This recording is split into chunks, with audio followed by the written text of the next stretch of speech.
Namaste. I'm astrologer Risha Jain. Happiness does not result from what we get, but what we give to the others.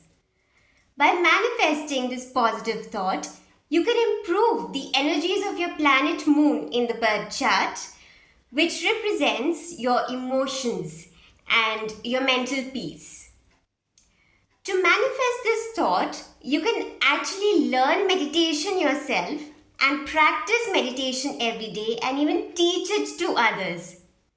As you share your peace of mind with the others by healing them, the universe will reward you back for all your good karmas of healing the others by blessing you with eternal happiness and emotional stability, thereby improving the quality of your planet Moon.